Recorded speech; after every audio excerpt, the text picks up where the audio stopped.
Yes, welcome to the other session of Postgraduate Diploma in Environmental and Occupational Health. I am Professor Rupani. Today we are going to discuss about MEVE 004, that is the industrial sector. So far we have done and then we have learnt about many industries and then how the pollutants are coming out from that industry and polluting the general environment. So today we are going to discuss about industrial risk assessment as well as hazard identification. So how to identify a hazard and how to evaluate that hazard, and then what are the remedial measures we are able to take. So these things we are going to discuss today.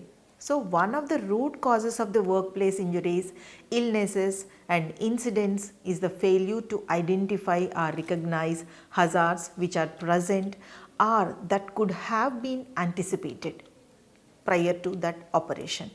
So this is a general mistake we can see from the all industries.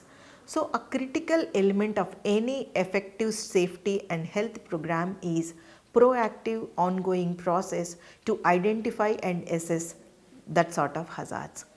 So hazard analysis that involves the identification of hazards at a facility and then evaluating the possible scenarios, we can say that, leading to the unwanted consequences. What is the meaning of unwanted consequences? Maybe injuries, maybe accidents, or sometimes loss of lives. So the hazard analysis stage is very important part for the risk management process. So no action can be made to avoid or reduce the effects of unidentified hazards. Sometimes the hazard analysis stage also has the largest potential for errors, for mistakes with little or no feedback of those errors. So the analysis which relies on a structured and systematic approach to identify potential hazards. So ultimately we have to identify hazard, whatever it is the means. So we have to put some mandatory criteria to identify these hazards. So when they can happen, and then what we can anticipate. How do we anticipate before these hazardous explosion or any incident can happen. So there are large number of techniques that can be used to perform this task at various stages during the life cycle of the process or at the production process, or suppose it is a synthetic process, whatever it is the operation.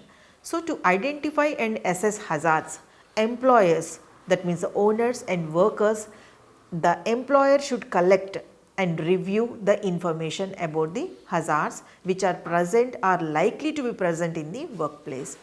So that is one factor. That means the first responsibility is from the employer side.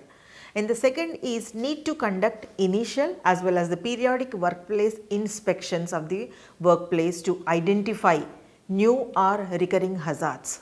So that also we have to keep it in mind. And the third is there is a need to investigate injuries, illness, incidents and close calls, or suppose if any call is missing, to determine the underlying hazards, their causes and safety and health program, as well as the limitations or the shortcomings. So these things we have to continuously monitor. It is not that once it is happened in 1 year, so we can relax for 5 years. It is not like that. So continuous monitor is required.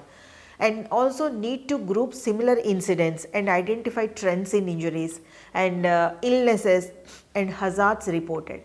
Because day to day life there are so many changes in the metabolism of the people, as well as some other unwanted operations may happen in any of the industry.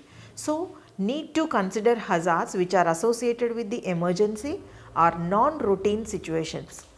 And another thing we have to keep it in our mind is need to determine the severity and likelihood of incidents that could result for each hazard which is identified, and also use this information to prioritize the corrective actions. Those actions should be measurable. And so we have to understand that what is hazard identification. So hazard, how do we identify a hazard prior to that activity happen? So before an event or failure that can be quantified, it must first be identified. So there are number of formal procedures for these processes. So that is a hazard identification is used to identify the possible hazards. That is a HAZOP, that is a HAZOP, that is a hazards and operability studies. It is used to establish how these hazards they might arise in this process, where it is the hazard analysis takes place like this. So what is the hazard analysis? Hazard analysis is the process of analyzing the outcome of the hazard, otherwise known as the consequence of the analysis. So this can be carried out at various levels of the earliest stages of the design throughout the project design cycle. And the preliminary hazard analysis is used as an early means of hazard identification during the design and development of the process. So the method is used to follow up on the hazards that have been identified during the concept hazard analysis. And also it is this approach is similar to splits the process into larger sections, or sometimes it is a major process items and associated lines, and also the heat exchanges.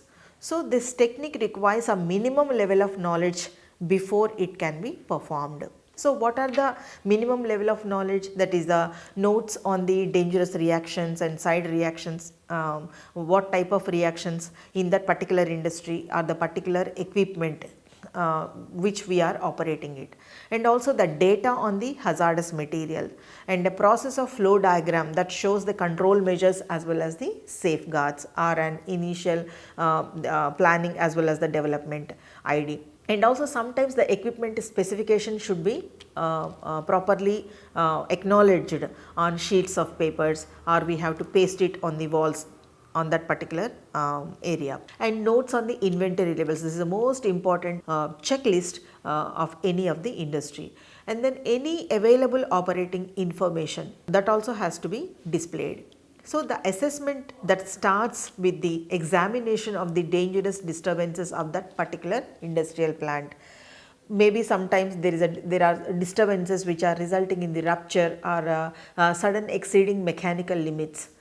So that time that is also most important, and also critical defect in construction, and then flow through the abnormal openings to the atmosphere, and adverse change in a planned product or other releases, and the disturbances that should be further developed until the immediate causes that can be identified. For example, human errors. Sometimes it may happen. The human errors depends upon the person's psychology or depends upon their health conditions, and also the process item defect or the design defect sometimes, or control defect, or the change of design intent, or sometimes it is an external threats. So the study can be widened to evaluate the consequences of the deviation and to assign a potential risk to it. So what are the advantages of this method? So there are facilities that building of the fault trees as well as event trees, and the techniques that can be used to, we will learn what are the fault trees and then what are the event trees. So that can be used to identify the events from which the fault trees as well as the event trees can be developed, and also systematically identify the accident scenarios, and a systematic plan which is applied to the process to identify possible deviations that leads to the potential hazards, and also easy to perform. So because of the systematic plan and the low levels of details which are available for its performance, a little expertise is required to apply this technique. And also there are so many aids in the production of inherently safe procedures that also we can adopt. So hazards which are identified in the early concept stages that can be easily evaluated and either designed out, or sometimes additional safety measures that can be added.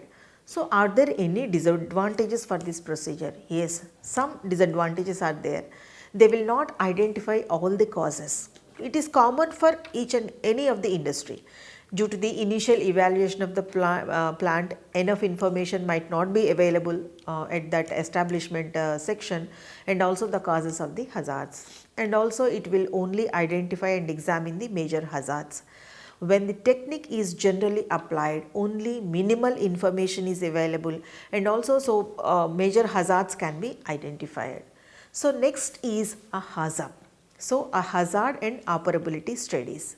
So what does it mean? It is a technique which is developed in 1970s itself by loss prevention engineers working for the Imperial Chemical Industry in UK. So this procedure is to identify hazards in a process. So that means at one time this was done by the individuals or groups of experts at the project meeting. So this approach is tended to focus on the more obvious hazards, and those are related to the specific expertise of that participants. So in contrast to this HAZOP, what it will do, it involves a deliberately chosen balanced team using a systematic approach. So this method is to systematically brainstorm the entire plan part by part, and to review how deviations from normal design quantities and the performance parameters that would affect the situation. So appropriate remedial action is then obviously employed. So this can be defined as that a full description of the design, that means up to date engineering drawings, line drawings or the line diagrams, and a full working knowledge of the operating arrangements. So it is usually conducted by a team, maybe the comprises the designers and operators like plant operators and the process and the instrumentation, as well as the safety engineer. So a typical small process plant that might be HAZOPed by a team which is consisting of the chemical engineers, mechanical engineers, instrumental engineers, and then loss prevention engineer and chemist, as well as production engineers, project managers, like this. So these many people must be involved in that procedure. So that this procedure will involve to define the scope and objectives of the this operation procedures, that define the documentation which is required, and selection of the team, and the qualifications of that personnels, and prepare for this that is a pre-reading and the carry out the records, and the implementation, the follow up the actions, as well as the recording results. So there are so many phases are there in that particular procedure of the life cycle. So where the HAZOP might be applied like a conceptual design or detailed design, are approved for the construction, as built proposed modifications, and response to regulatory requirements. So this is the one way method, one procedure. And next procedure is the what if analysis. So what is the meaning of what if? This analysis uses a creative brainstorm methodology. So for any operation there must be a brainstorm session. So that brainstorming session definitely gives some the output. So that can be used to evaluate any particular aspect of that process. For simple project only one or two people are required. So there is an increasing complexity, the group size will require to be increased. So these examiners, what they will do, they all are required to be experienced in performing such studies. So it should be so that we can easy to miss hazards, and so that the evaluation would be incomplete. So the assessment ask or assessment procedure are number of questions that begin with what if, to attempt to identify any associated hazards. So normally we will use this if this plan fails, next is what if. So these answers can then be further developed by the examining specific conditions. What if the raw material is the wrong concentration? That could be further developed by evaluating, and what would happen if the concentration was doubled. So before the examination begins, a certain level of process information is highly required. So what type of process information is required? The description of the process and the drawings and the operating procedures. So if this review to be performed on an existing plan, then interviews with the operating staff that can be performed along with the site visit. And there are so many preliminary questions which are involved in that. So first they have to make a questionnaire by one of the team members to act as an aid in the initiation of that review. So the results are obviously documented properly in a tabular format that will contain the what if questions which are asked and the hazard or the consequences which are related to that question, that safeguards present in the process at that time and the recommendations if applicable. And the next is the FMEA, that is the failure modes and effects analysis. So this method, the main purpose is to identify potential hazards which are associated with a process by investigating the failure modes, that means previous experiences, why that method has been failed for each process of the items. So it has a difficulty in identifying hazards which are required the failure of more than one process item because of the complex interaction of the failures, and maybe some possible steps of this can be performed during this analysis. That may be a detailed description of the process that is initially required, so that it can be broken down into either a functional or a hierarchical or reliability block diagram. The assessment team that needs a detailed description of the various actions which are performed by each section, like description of their modes of success or failure, and establish the basic principles and the purposes of the study, and the purpose and scope of the assessment that needs to be stated. And also the carry out the study, initially all items should be identified in the various systems or subsystems which are produced by the graphical breakdown of the process. So all the possible failure modes of these items that should be collated. So the most likely failures which are caused by the this type of modes should be identified, and their effects on the process can be evaluated.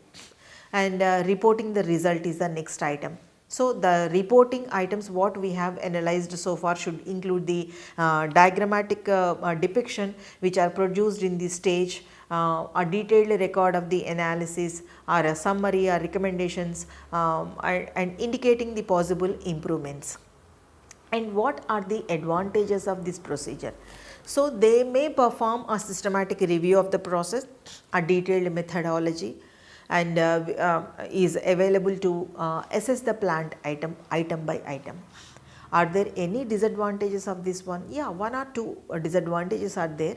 Most likely it can be time consuming and expensive, but it is a better opportunity to at least to avoid the hazards to some extent. It is a complex process, so there should be many items to be investigated, and difficulty in identifying the hazards due to more than one failure. So it is hard to combine the effect of the multiple failure modes of the combined hazards. So there are they requires a large amount of data is also required. So it needs to be well developed before the technique can be performed. And the next procedure is the FTA, that is the fault tree analysis. So fault tree analysis is it is also one of the graphical representation of the combination of the faults which are leading to a predefined undesired event. And this methodology uses normally the logic gates to show all credible paths from which the undesired event could occur. So this is a determining previously, that means prior determination.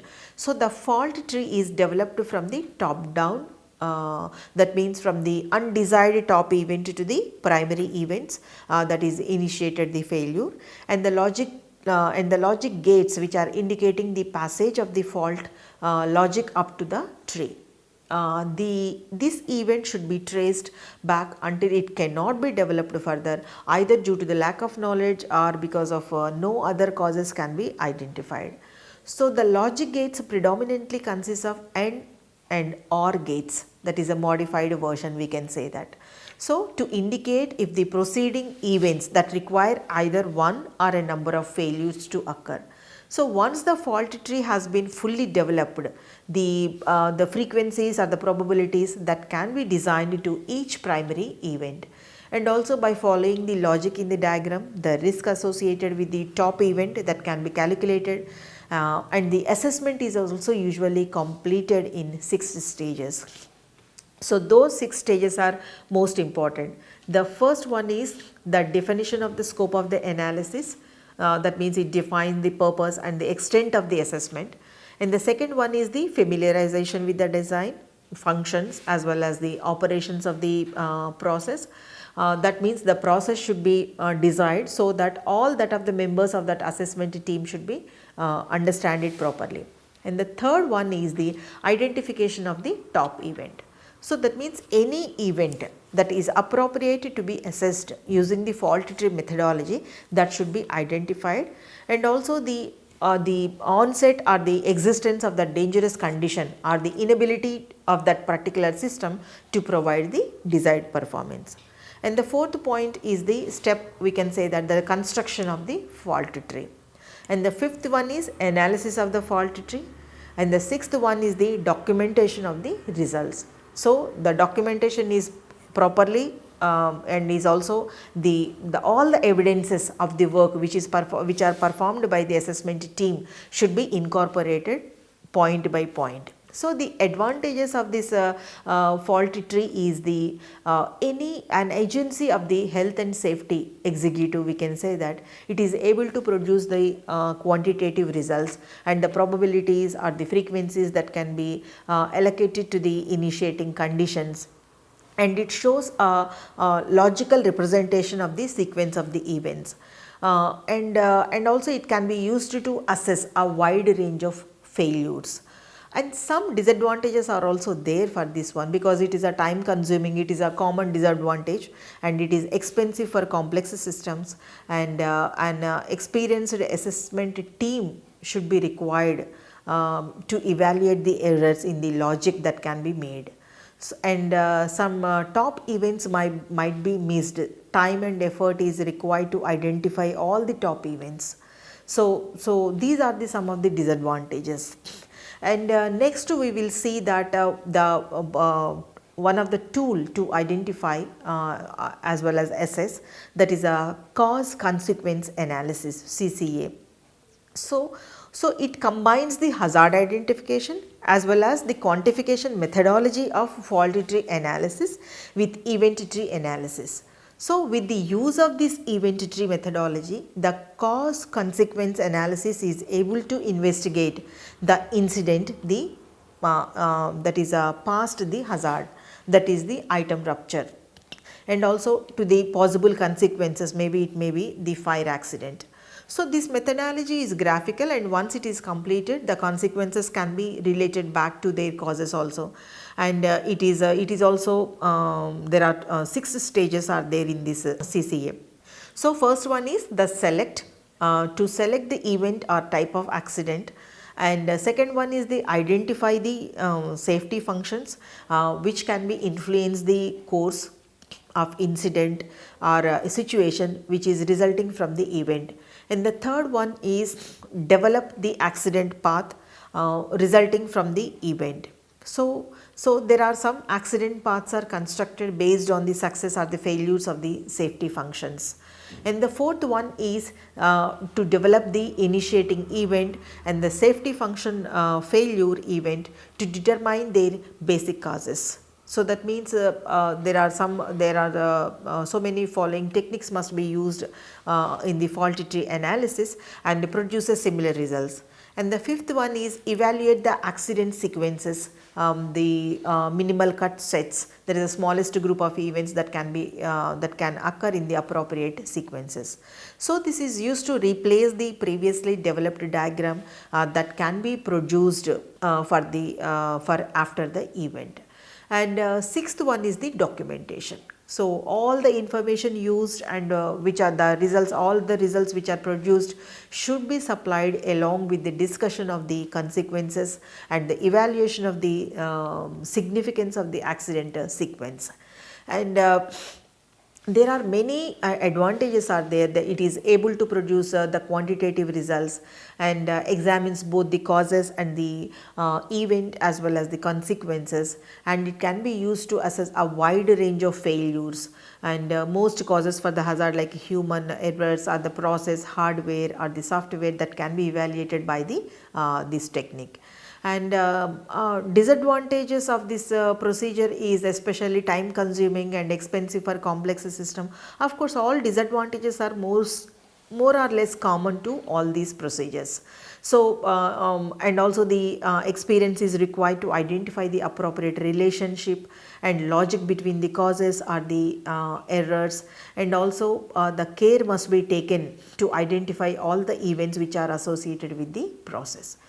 And the next procedure is the human reliability analysis. So, human reliability analysis is used to quantify the human errors and how frequently human errors can happen.